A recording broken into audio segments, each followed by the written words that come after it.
I've been watching lots of CFN footage since the latest patch, and I've read all the comments on the patch notes videos, and there's enough material for me to make a roundup of some of the implications I missed. This won't be everything, but instead all the things I consider important and relevant enough that I would have put them in the initial videos had I known about them. After Ryu gets anti-air light DP, he can pick up a light donkey kick. I thought this was much more specific than it is. Upon further testing, it's more often available than it's not, as long as you're close. The Yoki is much worse than EX Fireball, but the damage is similar and it's free. If you're close with a high connect, you can even get medium donkey kick.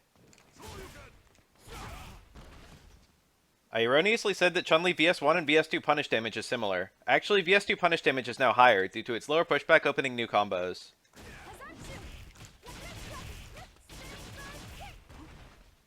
Nash VS2 Heavy Sonic Scythe is now invincible to air attacks from frame 1. I recorded this but accidentally omitted it from the video. This is frame 1 invincibility on one of the most rewarding anti-airs in the game.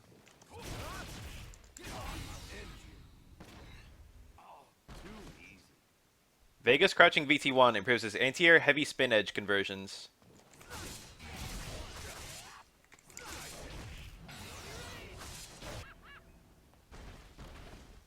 Nika stand short becoming cancelable significantly improves it as a counter poke. You can throw it out in neutral and buffer a cancel every time.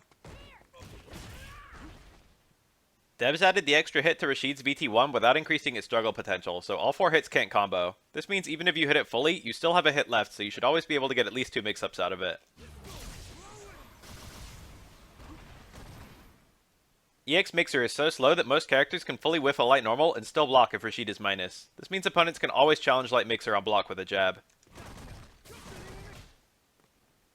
The increase to the juggle potential on Zangief's Charge Stand Fierce mean you can now combo it after Point Blank Lariat into VT2. This gives you a decently strong conversion on hit, and lets you save the trigger use for later. When they changed Air SPD to a hit instead of a grab, it indirectly meant the opponent can now backroll it, whereas you can only quickstand grabs. This really hurts Zangief Soki's Eme.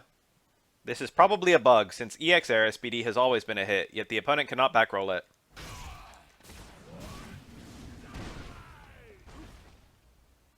Ibuki's medium kick TC has a very good meterless ender that I missed.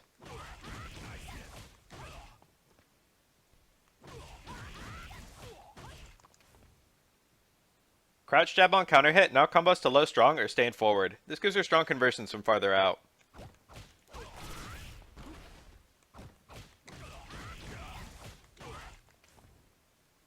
Balrog Stand Strong now combos to Heavy Dash Punch, which is nice because that one does the most damage and also leaves him point blank +2.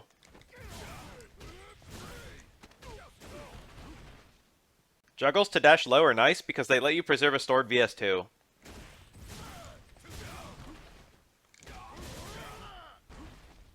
Zeku's Bushin cancels give him some pretty crazy chip sequences.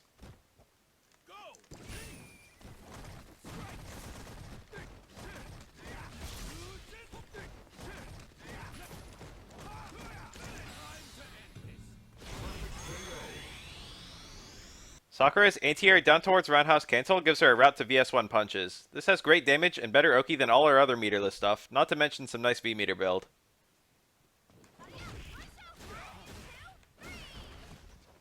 You also get better back fierce crush counter follow-ups with VS2.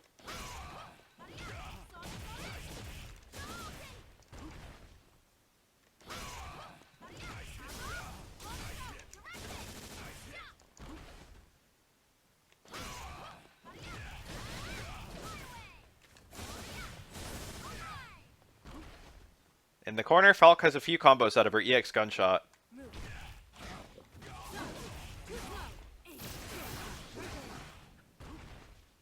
With less pushback on the crush counter, Cody can now always follow stand roundhouse with a walk-in low fierce. I completely missed that juggles into trigger crouch fear still let you pick up the combos.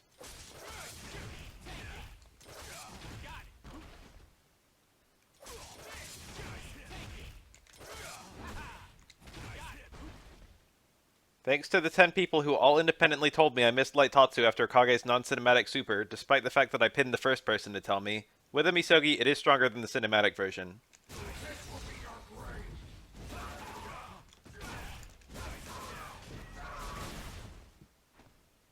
I missed that even light DP combos after target combo in the corner. Poison actually gets heavy heart rate after EX heal VS1 in this route. This is significantly stronger than RTC.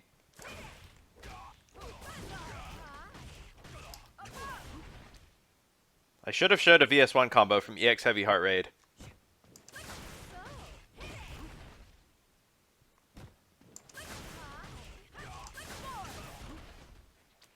Lucia can use running VS2 after EX tackle to increase her 1 bar and 2 bar damage.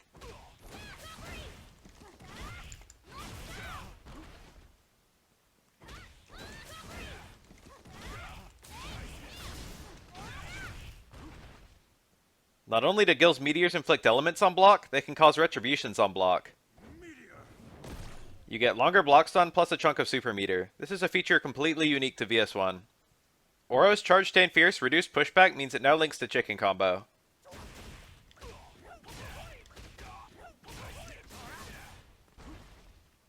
Luke's heavy knuckle to EX knuckle actually does work in the corner. I said it didn't work, but I only tried it mid-screen. This is a nice conversion from a special that's safe on block.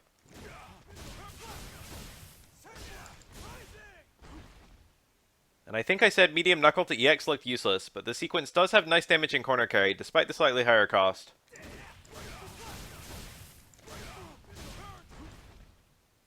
I seem to have ruffled a few feathers when I said I didn't think Luke would be a problem. I just wanted to clear up now that I do believe he's at least top 5, though I think it's only by a smidge. I didn't think he was a problem last patch, then this patch he had net nerfs when almost the whole cast had net buffs. I just don't think he's as metagame defining as a few people seem to think is all. The notion that you need a pocket Luke to win is ridiculous to me. On that subject, I was going to do a tier list at the end of this video like last time, but it's actually crazy hard for me to do that since the balance seems so tight. It's difficult for me to even point to characters and say upper half or lower half, which should be really easy. I really do believe every character is viable for tournament play now, and this is almost certainly the most balanced Street Fighter title to date, from what I can tell. I've been playing some more, on stream and off, and the wake-up options feel really good now with both V-Shift and surprisingly backdash, which works well against the things that beat V-Shift. Not to mention good old blocking and reversals. I never minded the rushdown focus of SFV, but I've been feeling recently with the greater defensive options and greater variety of character archetypes that it really doesn't feel so rushdown anymore compared to early seasons. It's a very polished game now, and I think it makes for a fantastic first fighting game. It's a shame it took us 6 some years to get here, but I really am glad we did.